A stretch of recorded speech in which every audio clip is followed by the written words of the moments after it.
예수 그리스도와 온전한 성소라는 제목으로 오늘 히브리서 9장 말씀을 중심으로 함께 은혜를 나눴으면 좋겠습니다. 우리 믿는 사람들, 뭘 믿습니까? 우리 체이, 뭘 믿어요? 뭐라 그랬어요? 은혜를 믿어요? 이게 이제 주워 들은 믿음입니다.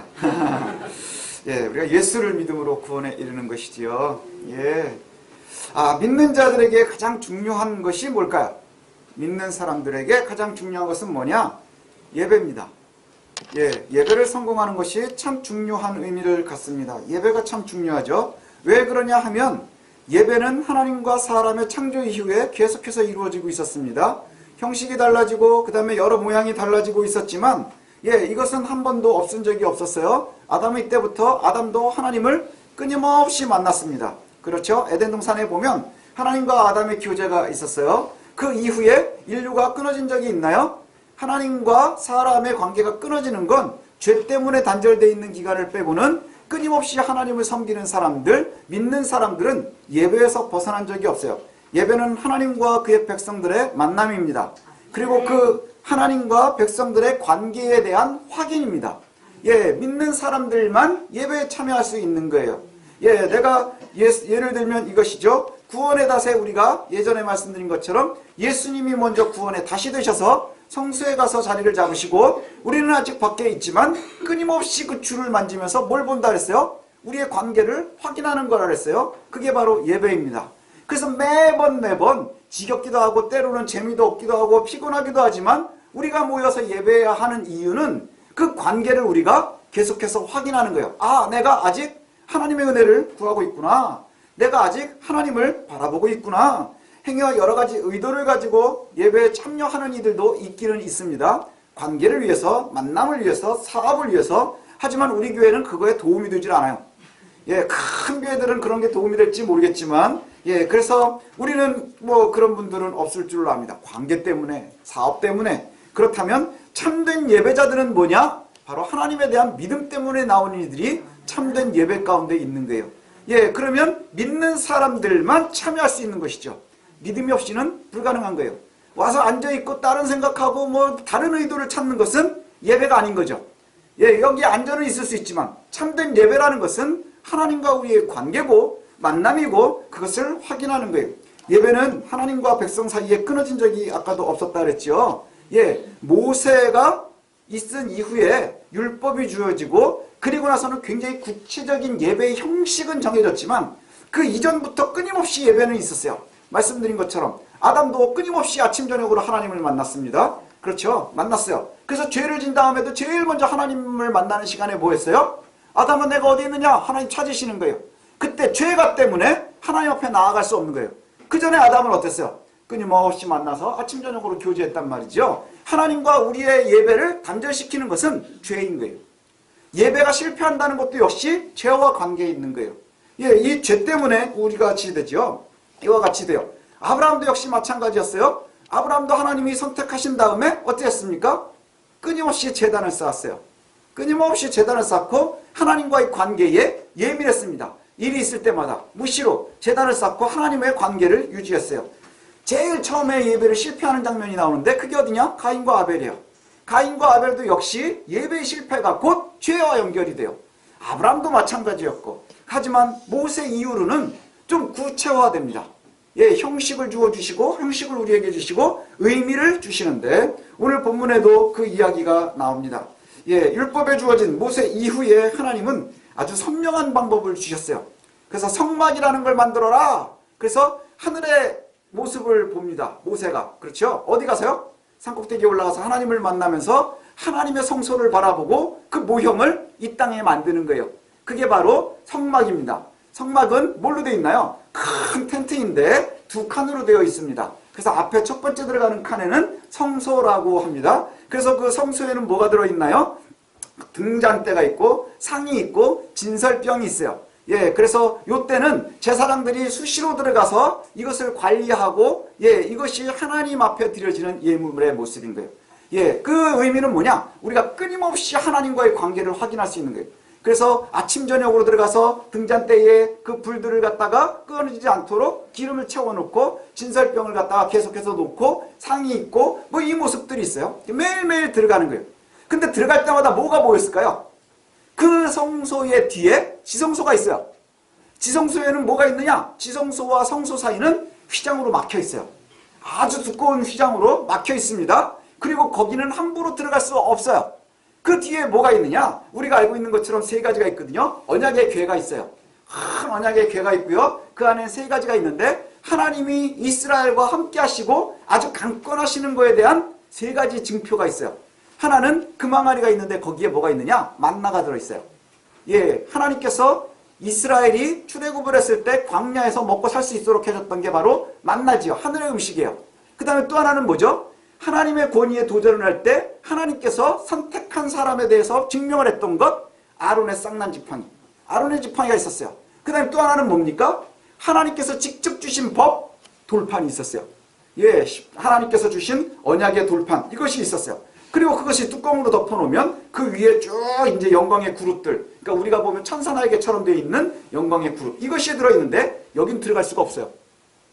언제 들어가느냐? 대제사장이 1년에 한 번 들어갈 수 있어요. 1년에 한 번을 들어가는데 그것도 들어가기 위해서는요, 밖에서 해야 될 일이 굉장히 많아요. 짐승을 잡아야 되고 피를 흘려야 되고 죄를 뿌려야 되고 정결의식을 해야 돼요. 정결이라는 게 뭐예요? 죄를 씻는 의식인 거예요. 죄를 씻는데 자기를 위해서도 먼저 씻고 그 다음에 백성들을 위해서 씻고 그리고 나서는 내가 대표로 들어가서 하나님 앞에 들어가 예배하고 그리고 나서는 1년짜리 정결을 받아오는 거예요. 1년짜리. 예, 그것이 바로 이 구약시대의 모습이에요.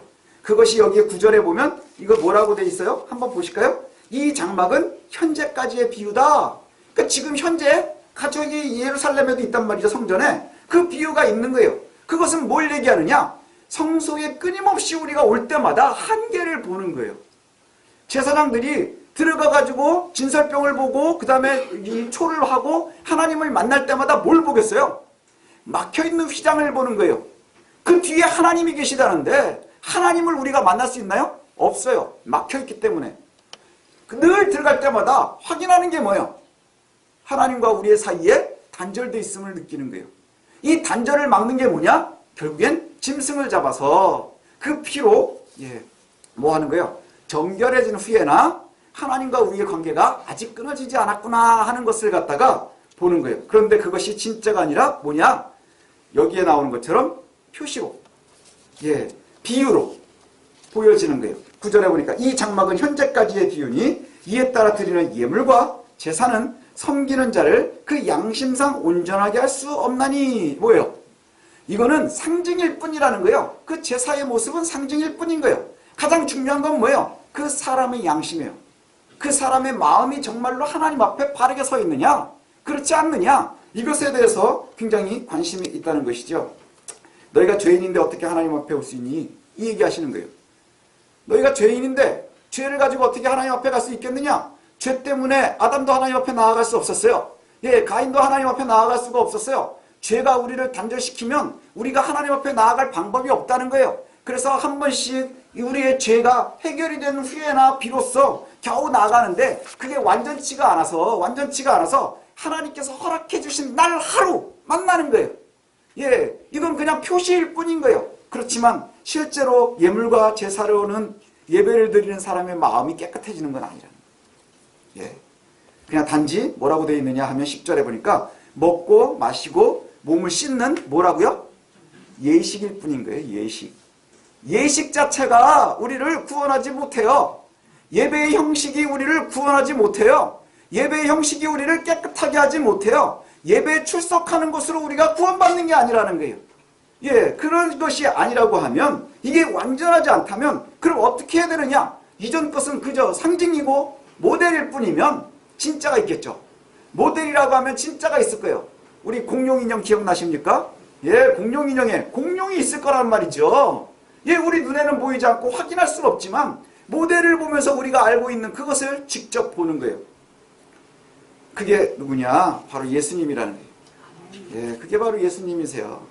그래서 완전한 것으로 업그레이드 되기 전까지의 잠시 임시로 활용하고 있었던 것이 성막이었고, 그 언약은 어디에서 완성이 되느냐? 바로 완벽한 대제사장이신 예수 그리스도를 통해서 이것이 가능해진다. 이 얘기를 오늘 9장이 하고 있는 거예요.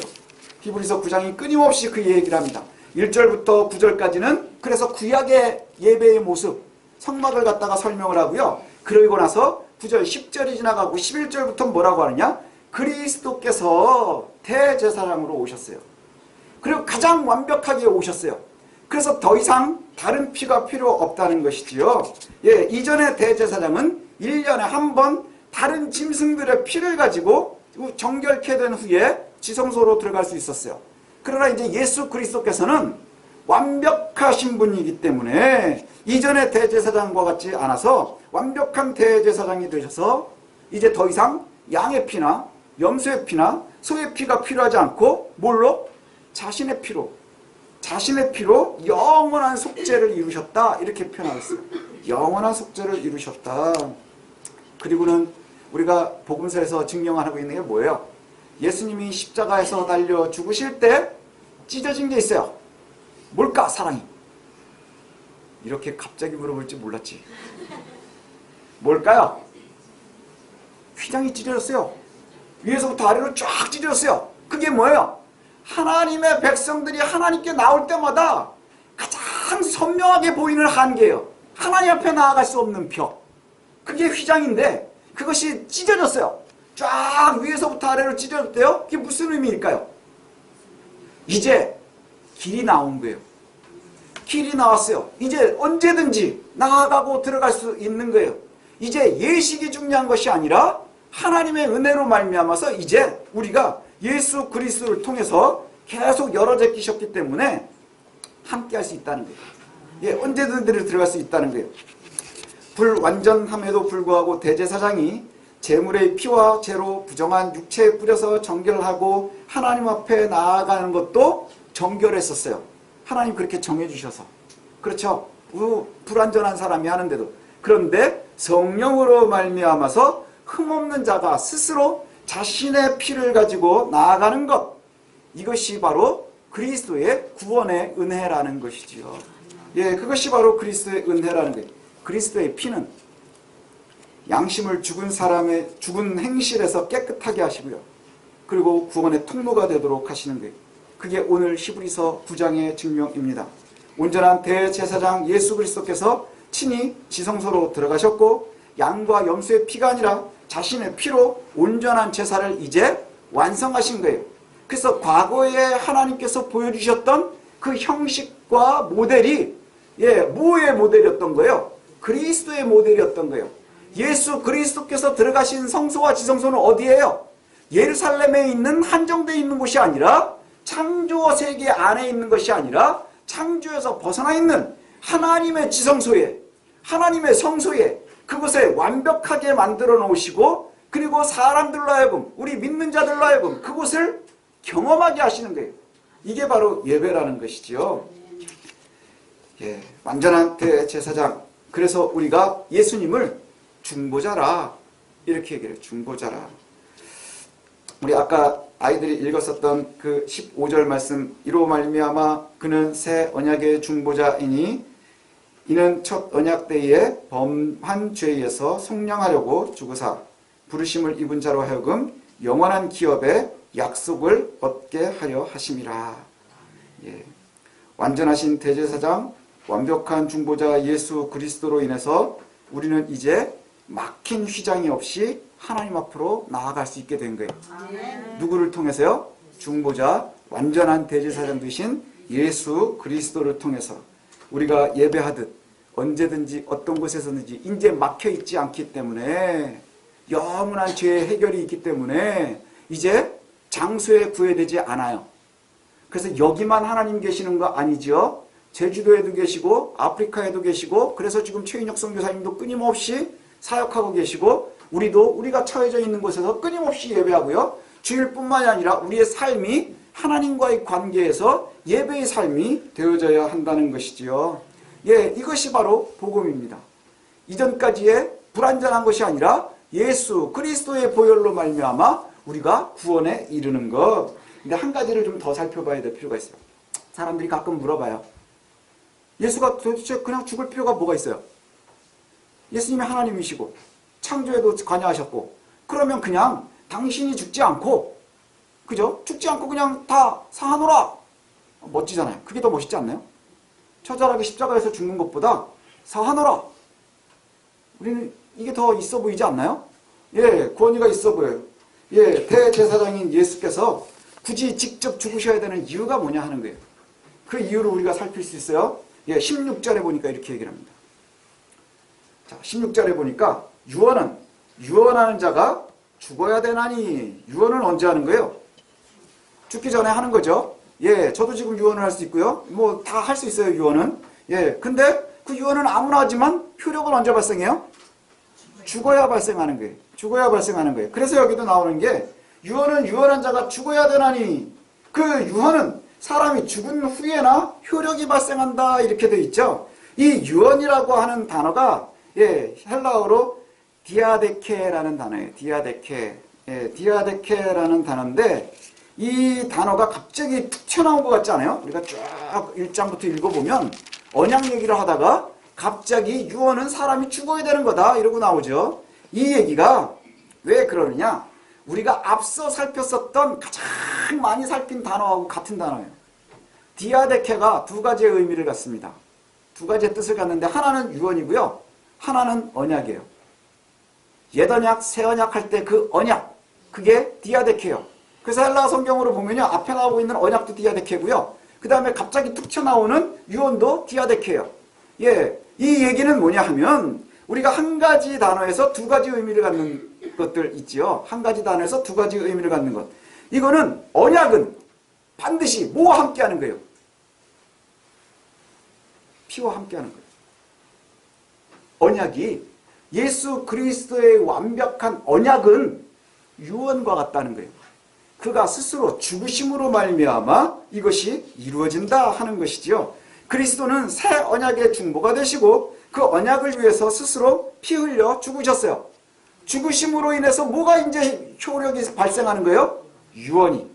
유언이 발생하는 거예요. 예, 이게 유언이 뭐라고요? 언약이에요. 이것이 바로 언약이에요.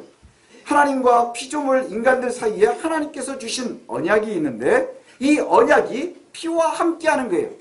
예, 피의 제사가 죄로 인해서 에덴 동산을 떠난 이후에는 끊어진 적이 없어요. 그렇죠? 피의 제사가 끊어진 적이 있나요? 없어요. 왜요? 언약이 죽음이기 때문에. 죽어서 이루는 것이기 때문에.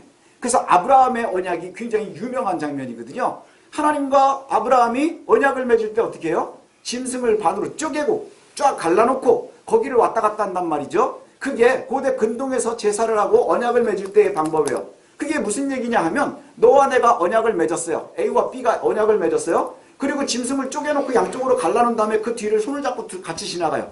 그 얘기는 뭐냐 하면 이 죽음이 얼마나 우리가 그냥 얘기하자면 비참하겠어요.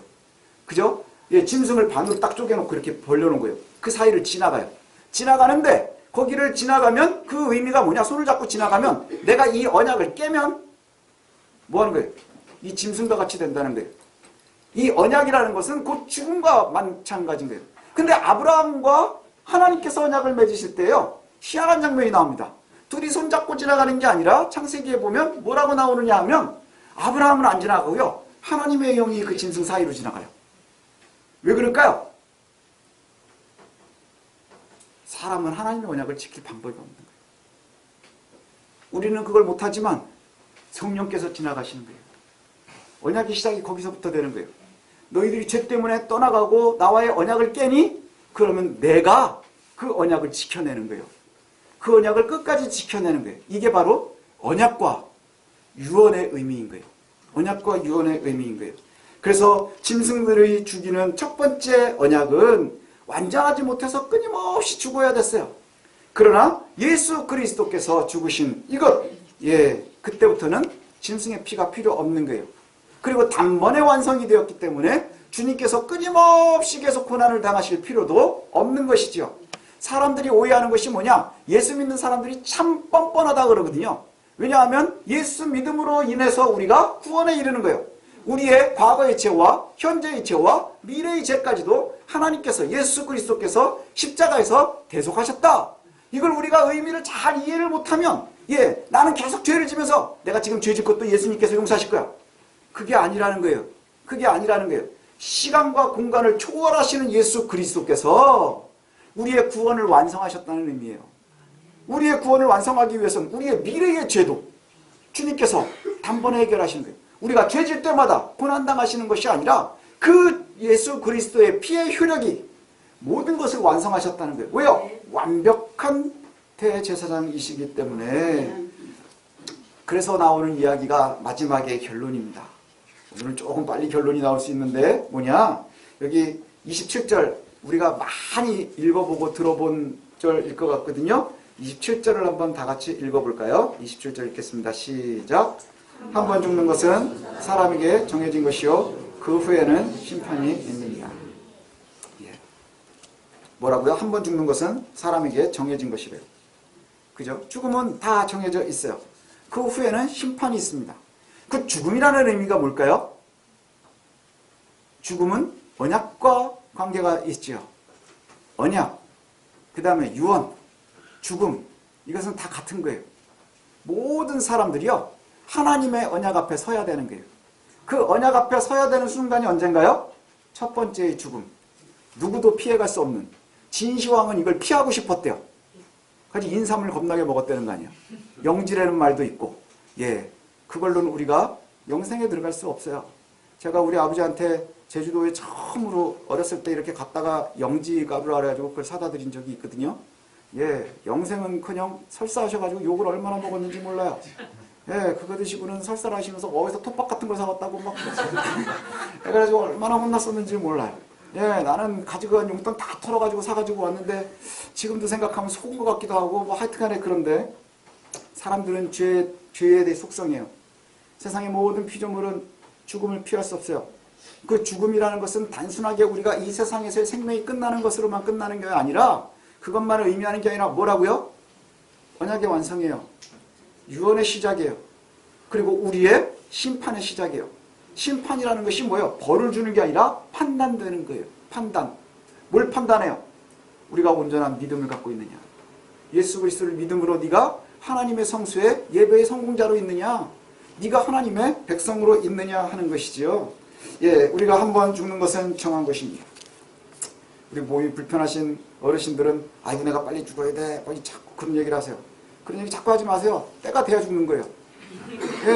그 세상에 거짓말이래죠. 그게 거짓말이고 또 하나는 뭐예요? 믿지고 판다는 거잖아요. 그죠? 믿지고는 안 팔아요. 절대로. 뭐 나오니까 파는 거지. 우리가 하나님의 우리에게 허락하신 동안 우리가 이 땅에 사는 동안 뭐 해야 하는 거예요? 예수 그리스도의 믿음으로 살아가는 거예요. 예수 그리스도를 믿는 믿음으로 승리해 가는 거예요. 예수님께서 죽으심으로 그 언약을 완성하시고 유언의 시작이 되게 하신 거예요. 그래서 우리는 이제 그 판단 앞에 서게 됩니다. 누구도 피할 수 없는 것이죠. 하나님 앞에서의 판단. 그래서 마지막 절에 보니까 이와 같이 그리스도도 많은 사람의 죄를 담당하시려고 단번에 드린 바 되셨어요. 우리가 잘 알고 있는 글이죠. 단번에 드린 바 되셨어요. 어디에서요? 십자가 위에서 단번에 죽으셨어요. 그리고 구원에 이르게 하기 위해서 죄와 상관이 없는 자신이 죽으심으로 말미암아 이제 그 두 번째에 나타나시는 건 뭐예요? 두 번째 죽음에서는 이제 우리는 구원되는 거예요. 첫 번째의 죽음, 하나님 앞에 서야 되는 것, 그것은 우리가 피할 수 없지만 영원한 형벌, 영원한 죽음, 여기에서는 우리가 구원의 대상으로 서는 거예요. 구원의 대상으로. 이것이 바로 온전한 성소에 계시는 완전한 대제사장 예수 그리스도의 사역입니다. 우리의 믿음도 바로 거기에 있죠. 자, 이제 아주 초등학생처럼 돌아가는 거예요. 이 얘기가 되게 복잡한 듯하지만 결과는 뭐예요? 예수가 그리스도라는 거예요. 예수를 버리지 말라는 거예요. 예수로 말미암아 구원에 이른다는 거예요. 세상의 형식과 방법은 그저 예식일 뿐이지만 그리스도를 통해서 우리가 구원에 이를 수 있다는 거예요. 예배의 형식은 사람의 마음을 건들지 못하지만 예수 그리스도를 믿는 믿음으로 그곳에 들어가는 거예요. 그리고 그곳은 어디예요? 이 땅에 있는 성소가 아니라 창조의 세계를 벗어난 하나님께서 친히 제작하신 그 지성소에 저와 여러분이 들어가는 그날을 소망하는 그런 날들이 있었으면 좋겠습니다. 저는 참 이게 감사였어요. 아, 예수님 왜 죽으셔야 됐을까? 언약이 유언이기 때문입니다. 예, 언약이 유언이고 그것이 바로 우리의 죽음과도 연결이 되기 때문에 많은 철학자들이 그 얘기를 하거든요. 사람들이 가장 궁극적으로 두려워하는 게 뭐냐? 죽음이라는 거예요. 죽음 두려움이 있다는 것이죠. 근데 그 죽음의 두려움을 뛰어넘는 사람들이 있어요. 뭐죠? 믿음의 사람들인 거예요. 믿음의 사람들. 예, 믿음의 사람들. 누가 그러죠? 누가 그랬죠? 내가 오늘 죽으면 사과나무를 심겠다고. 지혜로운 사람은 하나 사서 먹고 죽으면 될 거예요. 예, 그 얘기가 굉장히 큰 이렇게 의미를 다가오지만 저와 여러분들은 그 죽음이라는 것이 내일이 아니라 뭐예요? 완성인 거예요. 구원의 완성인 거예요. 하나님께서 우리에게 주신 언약의 시작인 거예요. 유언의 시작인 거예요. 예수 그리스도께서 친히 죽으시면서 우리에게 주신 언약의 유언, 이것이 완성이 되는 거예요. 그래서 저와 여러분들이 늘 담대할 수 있었으면 좋겠습니다. 세상의 작은 것들, 그것 때문에 흔들리지 마시고요. 하나님께서 주시는 그 은혜, 하나님 나라에 있는 그 지성소를 바라보면서 끝끝이 버틸 수 있는 그러한 하나님의 사람들, 저와 여러분들이 되시길 소원합니다. 앞서 보면 히브리서는 누구에게 쓰는 거라 그랬었죠? 지금 위기에 몰려있는 예수 믿고 있는 히브리인들, 유대인들에게 쓴 거예요. 그래서 이 유대인들에게 가장 큰 유혹이 뭐라 그랬어요? 예수만 버리면 되는데, 하지만 예수를 버리는 건 다 버리는 거예요. 왜요? 뭐만 남는 거예요? 껍데기만 남기 때문에, 모형만 남기 때문에 실체를 버리는 것이 되는 거예요. 이제 우리가 예수 그리스도와 그 온전한 성소를 바라보면서 하나님의 나라를 소망하는 그러한 저와 여러분들이 되시기를 소원합니다. 기도하겠습니다.